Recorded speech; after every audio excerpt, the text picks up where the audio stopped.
Bismillahirrahmanirrahim. Assalamualaikum warahmatullahi wabarakatuh. Hari ini kita membahas masalah tentang marka. Jadi marka itu adalah suatu pengarah atau pembatas di jalan. Ada yang warna kuning, ada yang lain. Contohnya seperti ini ya, sederhana. Nah ini. Jadi kalau kita di jalan ini ada sebagai contoh marka ilustrasinya ya. Jadi ini untuk jalan yang dua lajur. Ini marka sulit warna kuning. Untuk baut dalam, nah ini marka putus-putus, ini marka sulit warna putih untuk baut sebelah luar. Nah ini untuk jalan yang dua lajur.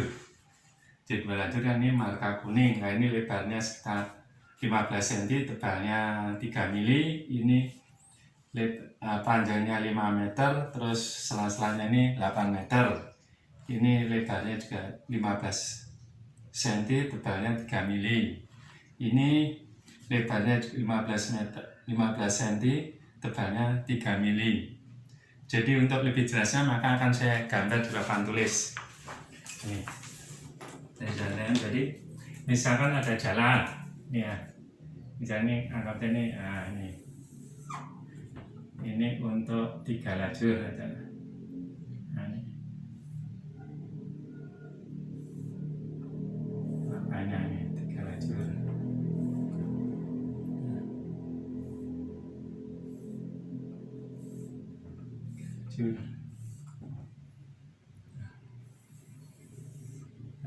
Jadi ini untuk jalan lurus ya,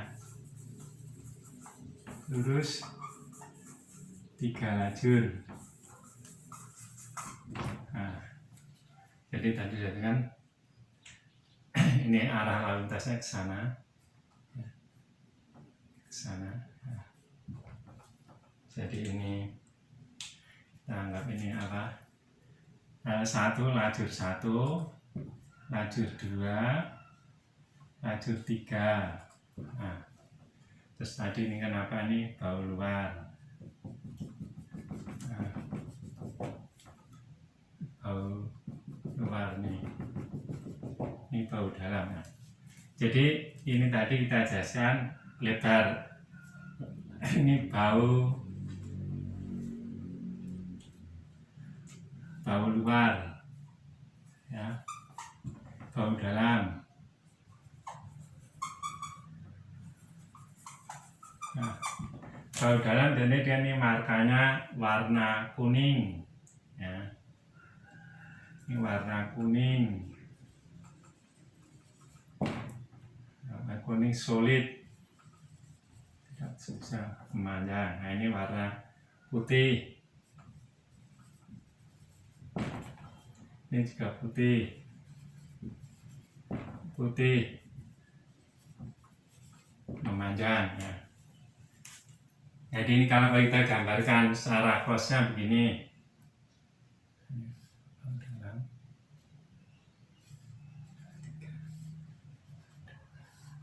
Satu baut luar, ini kan baut dalam, baut luar, baut dalam, L3, L2, L1, baut luar. Nah, kira-kira seperti ini ya. Ini mungkin ini salurannya. Nah,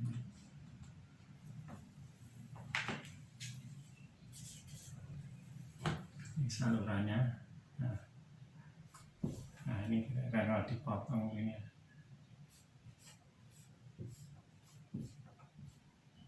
Nah, potongan satu-satu. Nah, potongan satu-satu ya. Nah ini jadi baut dalam ini warna kuning nih, kuning. Misalnya apa? Ini markanya ini putih, ini juga putih, ini putih, putih lurus panjang. Ini dapat saya ini putih semuanya, jadi selain 5 meter. Nah ini terus ini tadi yang bau marka kuning ini lebarnya ini 15 cm, tebalnya 0,3 cm atau 3 mili. Nah, terus yang putih ini lebarnya 15 cm, tebalnya 0,3 cm atau 3 mili. Nah, ini lebarnya L1 itu 3,6, 3,6, nah baut-bautnya ini 3 meter, baut dalamnya 1,5 meter. Makanya jadi markanya seperti ini. Jadi marka ini akan membantu ketika cuacanya misalnya mau hujan, mendung, gelap, jadi kita jalani gelap, jadi kadang-kadang kita sering mana lajur kita atau posisi kendaraan kita itu enggak, tapi kalau ada markanya bagus dia akan mengeluarkan reflektivitas karena lampu itu. Nah, jadi akan jelas tuh.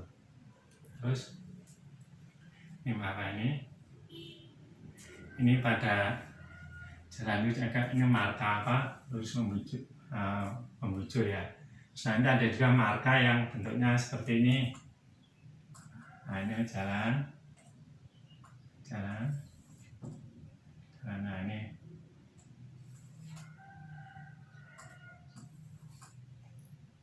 saya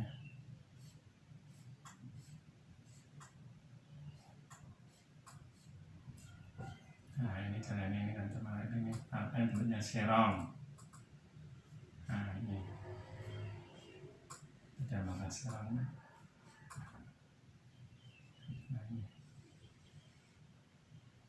Serong ketika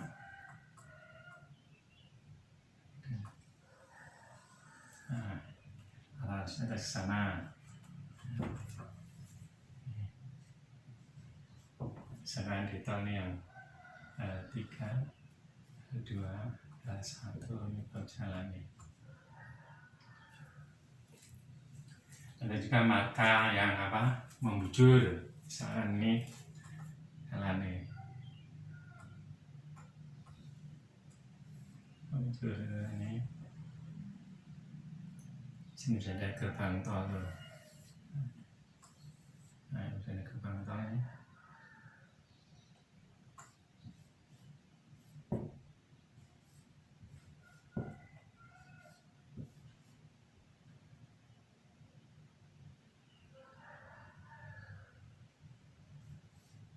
Nah, ini gerbang tol ini arahnya ke sana atas. Nah, sebelum gerbang tol ada marka bujur nih. Nah, ini gerbang tol nih, gardu tol nih ya. Jadi ini marka bujur, ini marka straight, nah, ini jenis marka. Ini pada wajah lurus. Terus ada juga marka nanti ketika di apa, seperti kalau kita di terowongan atau itu Jalan Raya Bogor yang jor itu markanya kan di dalam terowongan itu, ini kan bau dalam, nah itu kan kelajur ya. Nah, bau luar L1, L2, 3. Jadi markanya dia di dalam terowongan apa, solid semua, manja semua itu. Nah, ini dalam terowongan itu ya, Bogor, apa, Jalan Raya Bogor yang di tol itu jor KM 32, 30. Terus di jembatan juga ada namanya jembatan, itu juga markanya hampir sama dengan ini. Jadi fungsinya ini kan untuk marka, jadi selama dalam terowongan itu mobil tetap harus posisi di sini, nggak boleh ke sana apa, dari L1 ke L2 atau L3 dan sebaliknya. Ini jenis marka. Tadi kita akan apa? Dari pada jalan bus 3 lajur seperti ini namanya. Ini pada gerbang marka melintang. Biasanya mau gerbang tol. Terus ini marka serong ketika mau masuk di on ataupun off itu. Si markanya ada marka serong.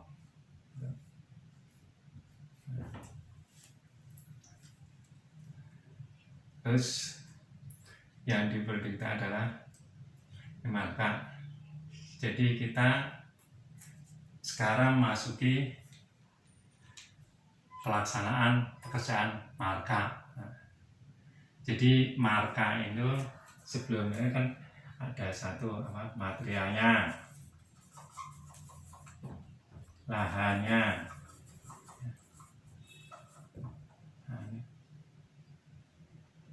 terus lahannya, pelaksanaannya.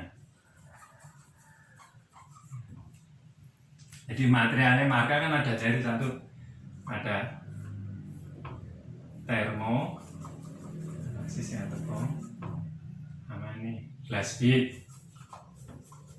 Ya. Jadi termo itu seperti apa? Tepung, nah, glass itu seperti apa ya? Gula pasir itu, seperti itu. Maksudnya lahannya ini adalah itu di aspal atau beton. Nah ini.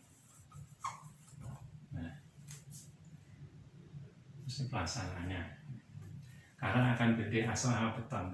Nah, terus saya belajar material. Jadi termoplastis atau glass bead-nya itu sebelumnya harus dites ini glass bead juga dites, hasilnya harus masuk sesuai spek. Ngetesnya ini di balai perindustrian. Nah, terus untuk pelaksananya kita jadi kita anggap ini seperti ini aja. Ini saya L3 ini kita untuk pelaksananya kira-kira seperti ini.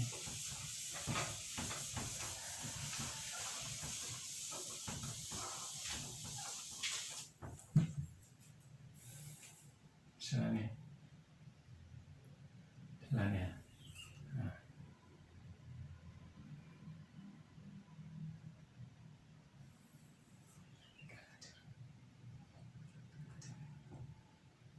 Nah, ini misalkan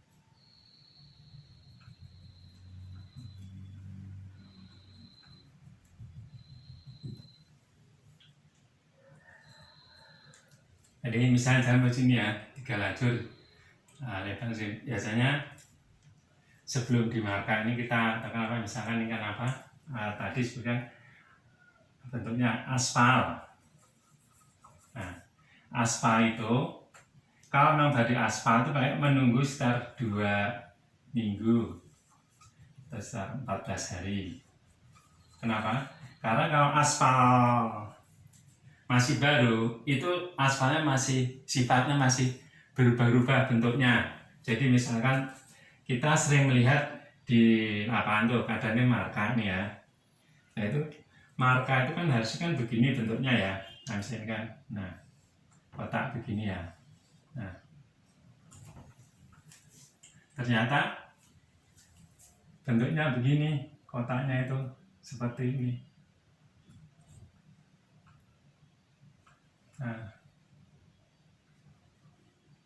Nah ini karena aspalnya sifatnya belum stabil, masih bergerak itu.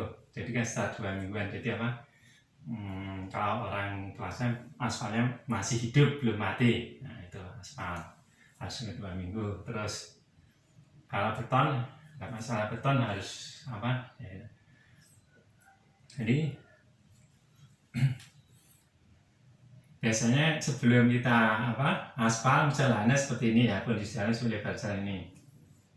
Nah ini lebar jalannya.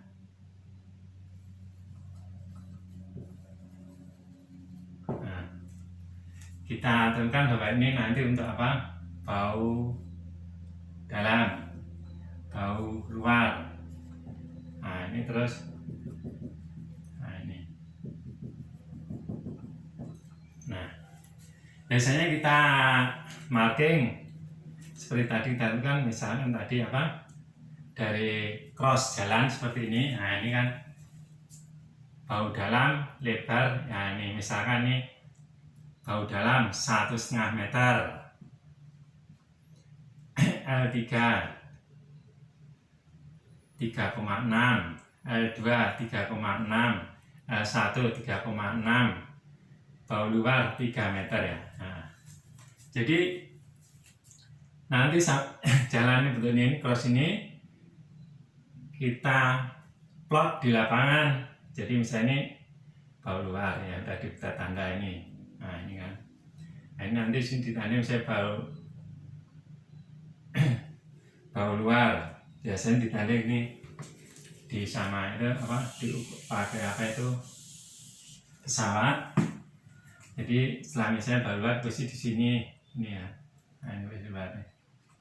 Ini kan lebarnya 1,5, posisi tepi aspal rigid ya. Nah ini kita 1,5. Nah, biasanya ditanda ini. Nah, ditanda ini. Nah, terus untuk yang ini bahu luar ke L3 sama L2. Nah, biasanya dia juga dibahas biasanya begini dia. Nah ini berarti kan, nah dibuat ini. Nah, strip, nah gini. Nah, strip ini ya. Nah, seperti T dibalik. Nah, pasti dia kosong ini. Nah, ini dibuat ini untuk memudahkan kita aja. Nah,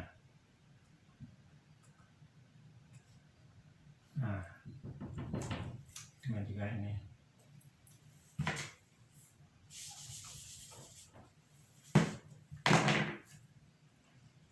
Ini strip. Nah ini jadi dibuat seperti ini ya. Nah ini nanti ini di marka ini ya, di marka, diloncatin ya. Dan ini kan ini panjangnya kan 5 meter ini ya, 5 meter, sela-selanya ini 8 meter. Nah, kenapa 5 meter kena 8 meter? Jadi untuk kecepatan di atas 60 km per jam, nah ini 5 dan 5. Tetapi kalau di bawah 60 km, ininya, stepnya ini berapa? Ini 3, nah, 8, ini 3 meter, 5, cepat 6 lah, kita coba. Nah betul ini juga sama. Jadi ini ternyata ini kita begini ya.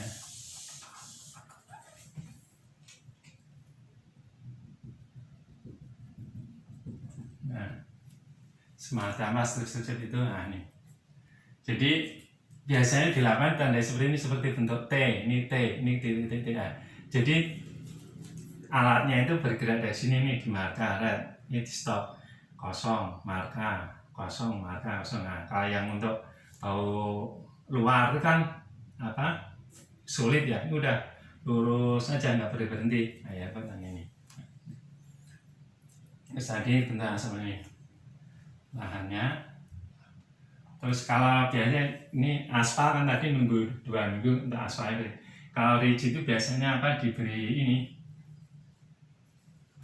semacam lem gitu lah. Jadi biar daya lekatnya tinggi. Terus ini untuk jalan yang baru atau yang baru. Nah kalau di posisi yang aspal ataupun rigid yang sudah ada markanya, nah, markanya harus dibongkar atau diketrik. Nah, jadi kalau misalkan ini markanya ya, nah, ini.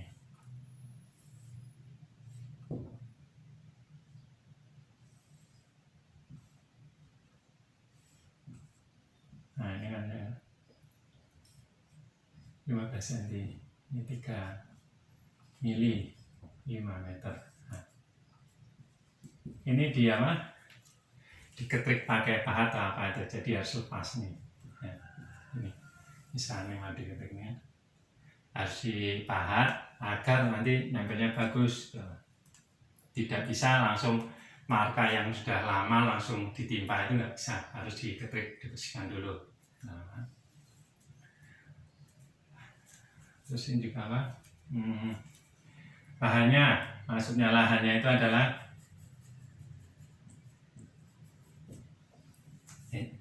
cuaca, lahannya cuaca gitu ya. Nah, jadi ketika habis hujan atau apa, tidak boleh dimarka, karena apa? Dia masih basah, jadi kalau basah nggak akan lengketnya tapi kurang maksimal. Jadi lahan harus benar-benar kering itu harus bersih. Nah, masih bersih di sini adalah dari debu atau pasir-pasir sampah yang mau dimarka ini. Nah, biasanya dia untuk misalnya saya pakai kompresor itu biar debunya, jadi misalkan ya mau dimarka ya ini, nah, maka ini dia apa, dibersihkan di kompresor itu. Nah, terus pelaksanaannya ini udah terus itu kan marka jadi ada mesinnya seperti ini apa,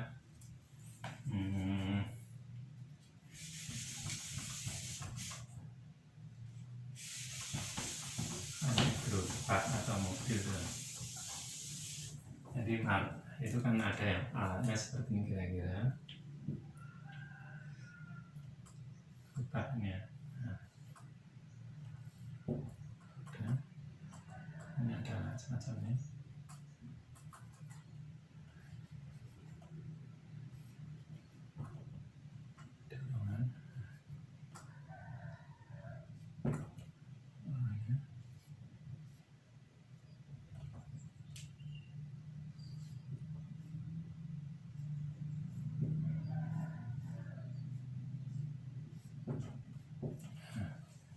Jadi didorong ya, jadi ini marka ini kan tabungnya. Nah, ini satu untuk termo, satu untuk glass bead. Jadi ketika dia bergerak, nah ini kan untuk mengarahkan gitu loh. Jadi seperti ini, nah ini dia di arahnya ini untuk apa? Jarak semacam untuk arahkan itu. Jadi misalnya di marka itu tadi ini kan. Nah, ini posisi untuk ini, nah, untuk ini. Nah, jadi ini setelah termo, setelah dipanaskan, itu dituangkan di sini, nah, dikeluarkan di sini. Nah, ini kan tuangan, misalnya kan marka misalnya untuk ini yang solid 5 meter ya. Nah,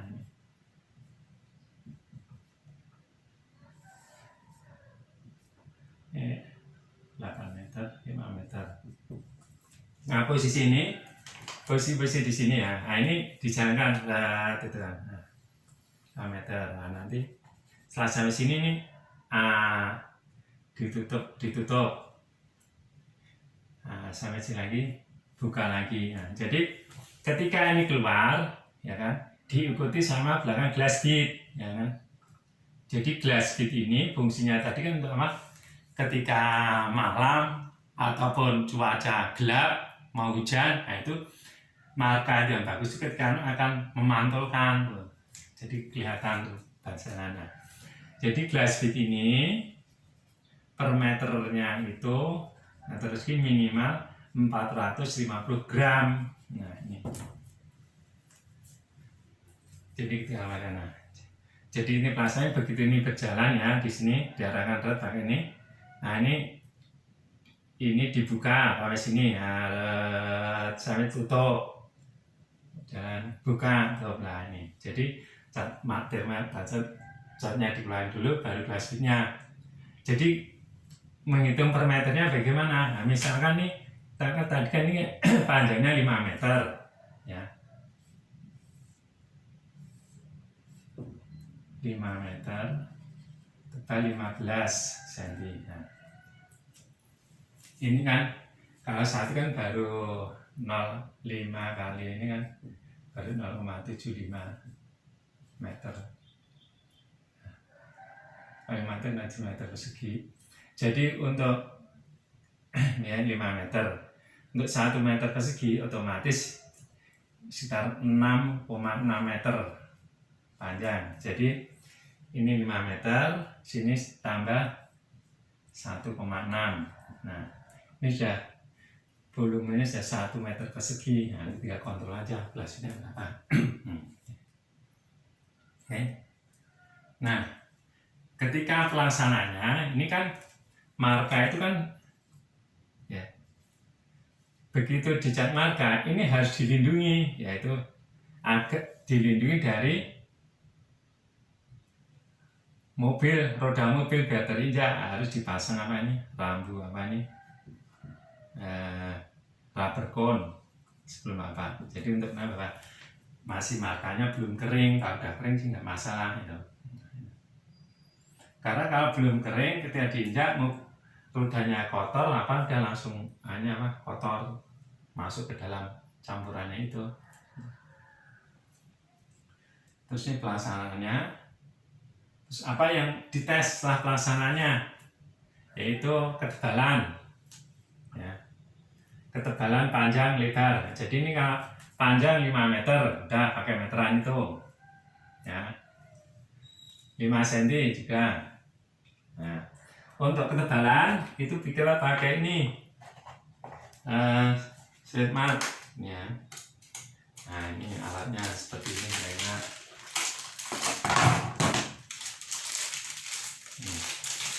Nah, ini. Jadi bisa aja kita berdirikan di sini. Nah, ini paling nggak minimal di sini 3 mili itu berarti 3 kotak ini, ya. Atau ini tadi kan didirikan nih, bisa juga ini kita congkel nih. Nah, congkel terus habis itu ditaruh di sini congkelannya. Nah, tebal ketahuan tebalnya nih, ini baru untuk tebalnya terus. Setelah itu juga